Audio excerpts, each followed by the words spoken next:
what's up, y'all? Preston from Fight Media 360 here. So this is a quick fantasy fight preview and prediction for David Morrell Jr. versus Luis Arias. So before we get into the video, I just want to say I hope this fight happens in the near future. This would be a very good fight. Both of them coming off of very big wins. This would be a fantastic fight. This would be a very good fight. But anyways, so now let's talk about their stats and then what they need to do to win, and then my final prediction. So let's start off with David Morrell. So David Morrell has a record of 5 wins, 0 losses, 0 draws, 4 wins coming by way of knockout.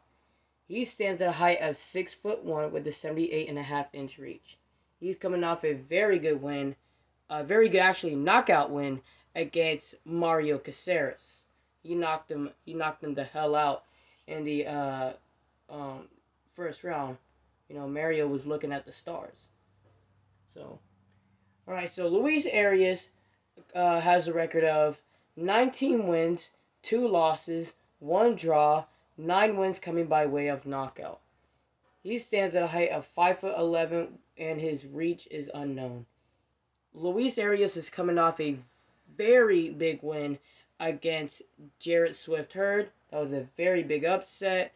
I actually picked Jarrett Hurd to actually knock out Luis Arias in the later rounds.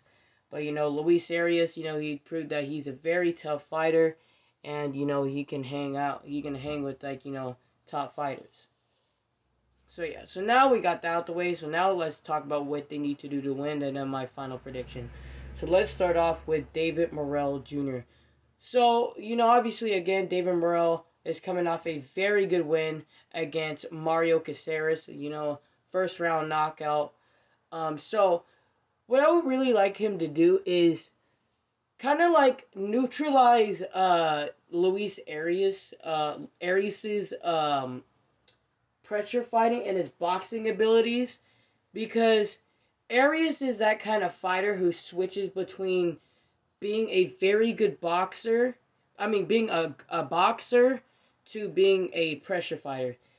So if he chooses, to pressure fight you, kind of go with him, but also try to back up, try to pick your shots, pick the cleaner shots, because David Morrell is most definitely the bigger and taller fighter with, I'm guessing, a longer reach.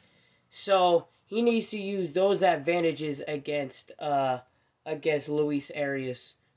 So, and then whenever Luis Arias is when he's pressure fighting you, Luis Arias leaves a lot of openings. Luis Arias did get dropped by Hurd.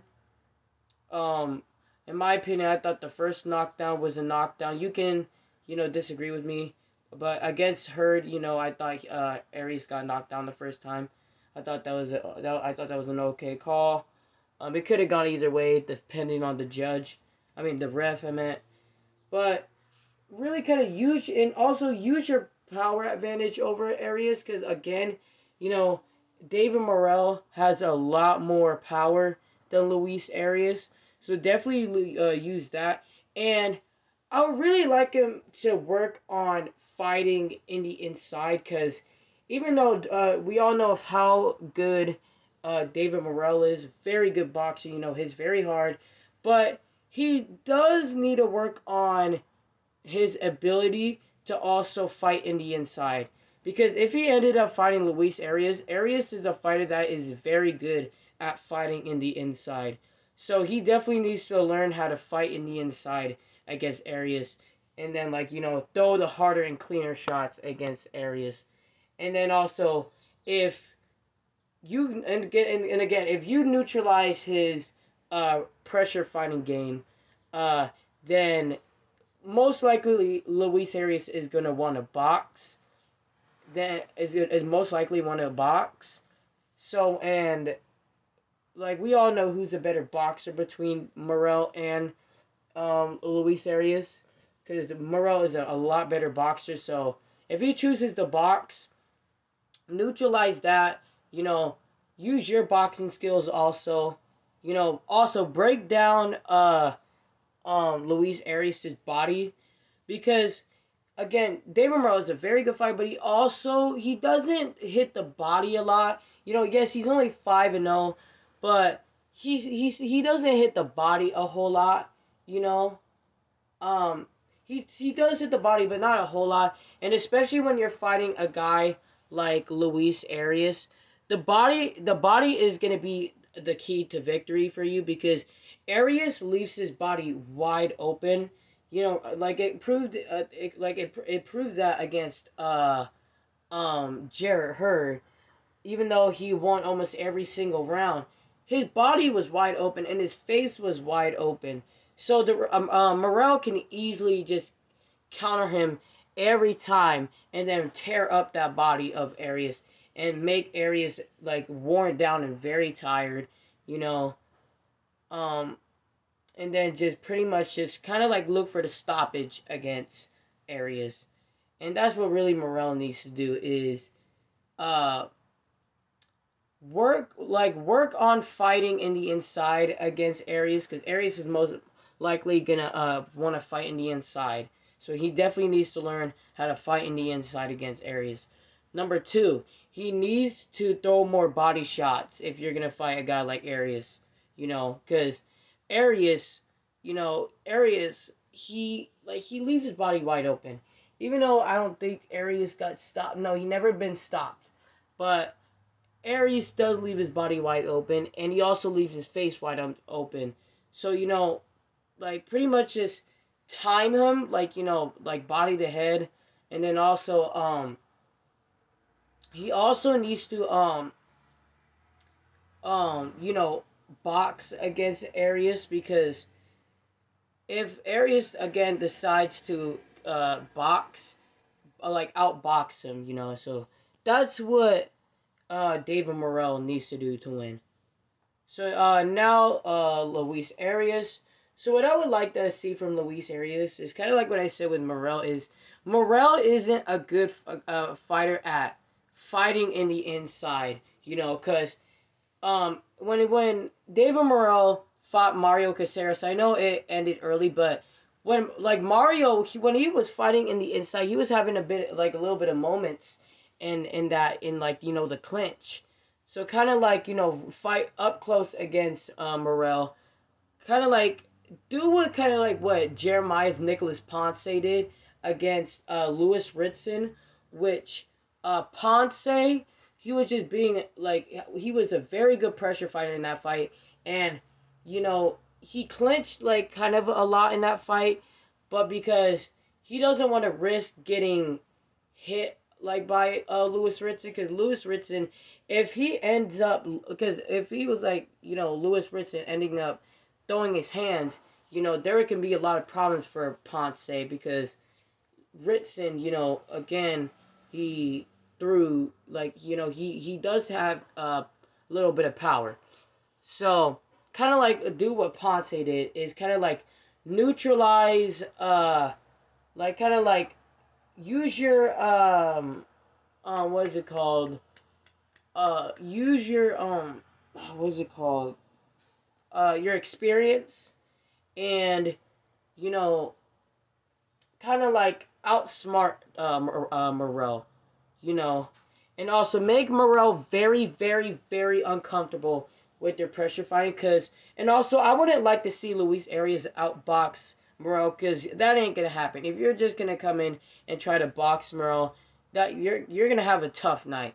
So, like, it's better off trying to pressure fight Morrell and make Morrell extremely uncomfortable, and also work in the clinch, be the more aggressive fighter in the clinch against Morrell, and also just pretty much just be like kind of like be the more experienced fighter, which you are. Like, use your experience against Morrell, because we all know Morrell is an outstanding amateur, but this is the pros, so like, because Morrell's only 5-0 with 4 knockouts, so he needs to use like his experience and his pressure fighting to beat Morrell. And if he can do that and handle Morrell's power, and like kind of be ready, be ready of getting hit by Morrell, and just Arias, being the cleaner puncher. Arias has a very big chance of winning the fight. So that's what really um Luis Arias needs to do to win, is to use your experience. Make sure you're also prepared to get hit by Morrell. Also, pressure fight Morrell. Did I say, yeah, pressure fight Morrell, and like pretty much just bully Morrell. So that's what Luis Arias needs to do to win. So my final prediction for this fight, again, this would be an amazing fight. I hope this fight happens in the near future. Such a great fight, Both of them coming off like very good wins. Morrell coming off a very good win against Mario Caceres. Caceres, beat what's his name, Julio Cesar Chavez Jr. Um, and Luis Arias coming off a extremely good win against Jarrett Hurd, won by split decision, but we all know it wasn't a split decision. But if I would have to pick one, I would probably have to lean more towards David Morrell Jr. by probably a TKO or a KO in somewhere in the mid or late rounds. Like, the reason why is because, for one, Morrell is a bigger fighter. For two, Morrell is a taller fighter with a lot more power. And Morrell is a very good boxer. Like, it's not like Luis Arias doesn't got a chance. Like, he got a very big chance of fighting. But if Morrell works on his his, like, if he works harder on fighting against pressure fighters like Arias, then, like, he has all the tools to beat Arias. And I think at the time when they fight, I think that Morrell knows, like, how to, like, handle pressure fighters. So that's why I picked David Morrell Jr. to win. So that's my final prediction. I got David Morrell Jr. by a TKO or a KO in the in the mid or late rounds. Make sure you guys like and subscribe. I'm Preston from Fight Media 360, and thank y'all for watching this video.